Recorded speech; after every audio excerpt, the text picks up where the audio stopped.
its new positioning is going to be the shared service center for sub-Saharan Africa. And I agree with Jonathan, because in this sector, what we've found is that many countries have been having similar value propositions, which have always centered around we speak English well, we've got good customer service skills. So it is very interesting to note that now countries are beginning to find niche opportunities for themselves and positioning themselves in identified niche areas. If we look at Kenya, Kenya is a regional hub for trade and finance in East Africa, and it also spends a lot of money on research and development, and the country is also quite innovative. If we remember the M-Pesa, which was making payments through mobile phones, was originated in Kenya. And Ghana, as Jonathan has mentioned as well, is one of the major economies in the West Africa region. And there is currently an e-Ghana project, which is seeking to improve labor skills and create an enabling environment for the sector. If we look at North Africa, Egypt provides a competitive cost structure and has long been in the game. Tunisia has a unique geographical location because it's a gateway to Europe, it's a gateway to Africa and the Middle East. And Morocco has a close proximity to Southern Europe, and especially Spain and Portugal, and therefore this affords the cultural similarities and language capabilities with the countries. You know, they say a picture says 1,000 words. I've included a few pictures that I've taken around the continent whilst making various visits and watching the BPO developments in the continent. What we see here is a smart village in Egypt, where there is a now university within the smart village and an SMME hub. What you see on the left-hand side is an incubator for small and medium enterprises. Exceed is a homegrown Egyptian BPO company, which now has export of services capabilities. We also have all the ministries located within the BPO, the BPO park in Egypt. Morocco also has its own BPO ICT park, but it's also building more. So this is just a snapshot. Tunisia is also building more, and this is again one of the buildings where there is the industry association and some of the BPO operators in Tunisia. Kenya. Kencall is a large BPO operator that services the US and the UK markets from Kenya, and that is just a picture of what the operation looks like. And again, in Kenya, there are plans to build a larger BPO park, which then shows that the country is also serious about the sector. Mauritius is also in the process of building its own, cyber park, which will also be focused on growing its offering in this sector. South Africa has recently completed a BPO park, which is called Kuha, and as you can see from the picture, it is world-class. And South Africa continues to attract, significant BPO investors, and some of, the brands that you see being located in South Africa are available throughout the other African countries that have been highlighted above. When we talk about this sector, we know that infrastructure, and especially undersea cable connection, is very important. So it is interesting to see that the continent is making initiatives to ensure that the picture of what it had in the past in terms of undersea cables is changed.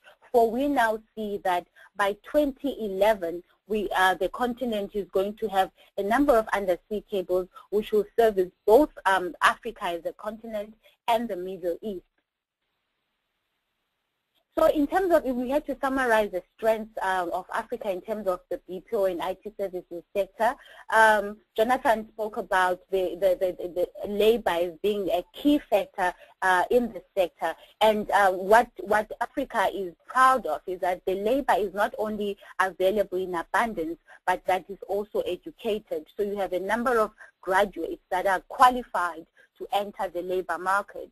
The attrition is low in the continent, mainly because Africans, when they get a job, they really hold on to it because they normally supporting 10 more members of their families.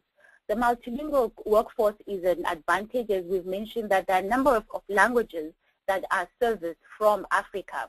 It's a nearshore location for Europe. The telecommunication structure has improved, as we have shared, and the continent is cost competitive.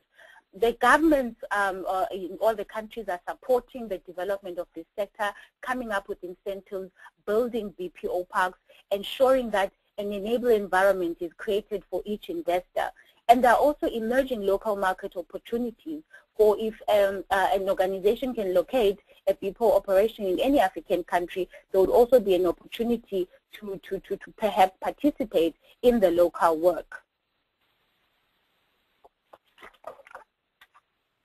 Now, if we take a quick, synopsis of some of these countries that we've highlighted about, we see that what makes, most of them competitive, for example, Egypt and South Africa, in fact, across the board, is the large graduate capacity, the large talent pool.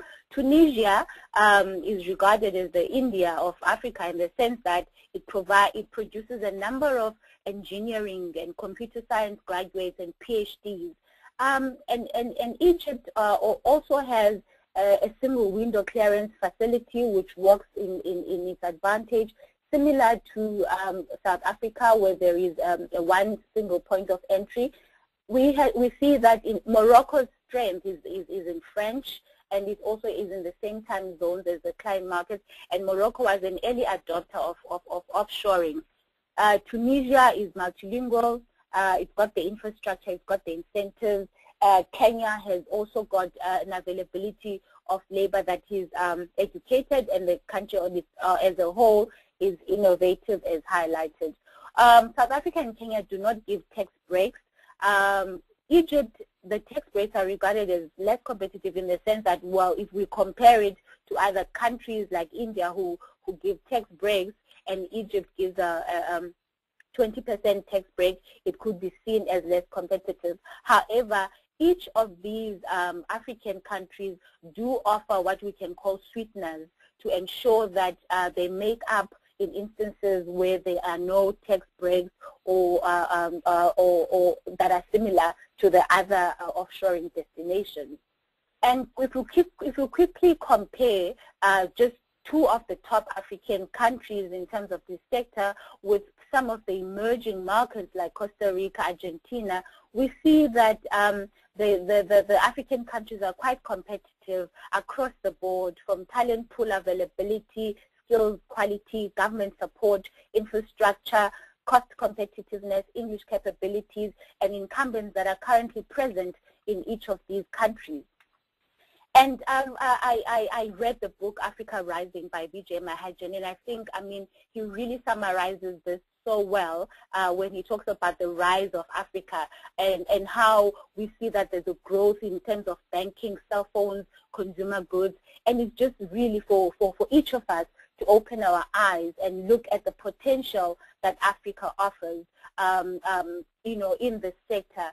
And I've just, to summarize, the countries that have been mentioned in this presentation, thought I should provide a visual picture of where they are located. And not only that, but just to show this as an opportunity for Africa, that we've just spoken about a few countries, but Africa is a continent of about 53 countries, and so there still lies, great opportunities for this sector in the continent. And in conclusion, if we're talking about, I know you, Jonathan, you talked about how in some countries there's lack of exposure to the sun. If we talk about the follow the sun approach, Africa is really a great location for the U.S. market as an offshore. It's a great offshoring destination for the U.S. market, because the time zones between the U.S. and Africa is that if work is taken to Africa, it will be done in the evening as opposed to probably at night in India, and this further enhances the low attrition proposition for Africa, because we find that sometimes when workers have to work on the night shift, they tend to be a high turnover, and setting up before operations can cost 10 to 20% less than India, And despite the economic recession, there's hope in the African markets because they've still grown, and the services sector currently contributes to over 60% of the GDP of some African countries, and we know that this ICT-enabled services BPO sector falls within that category.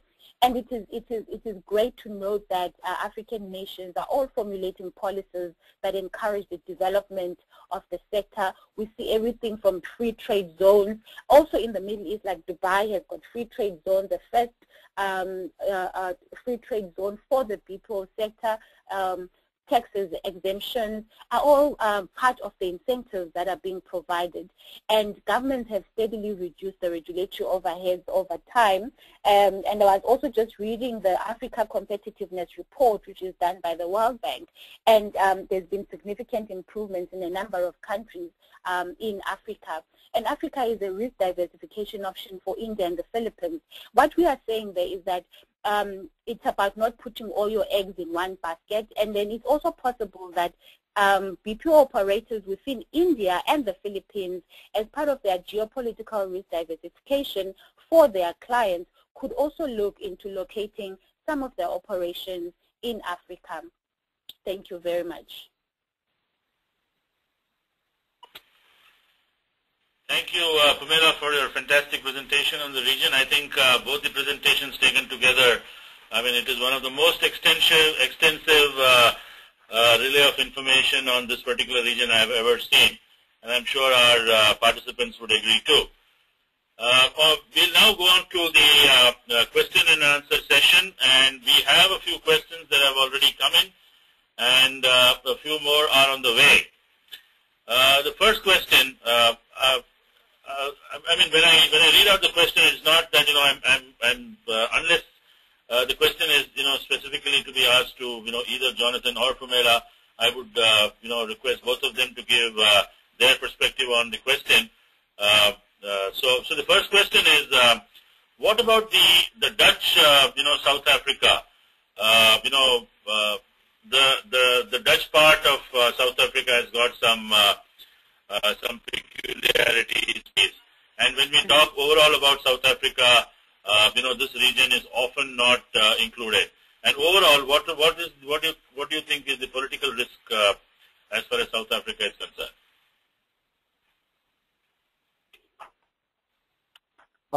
Let me take a first stab at that, Pamela, if you don't mind. Mm-hmm. I guess the entire region is still reeling from certain events in the past, and that has greatly affected the appetite of the industry to go to that particular region as fast as it should have. But talking about the Dutch side of South Africa, I think right now with various requirements coming out of the different source geographies, it's actually going to, they could play it at an advantage. That's my take on it, Ed. Okay. Pamela, do you have anything to add here? Yes, I do.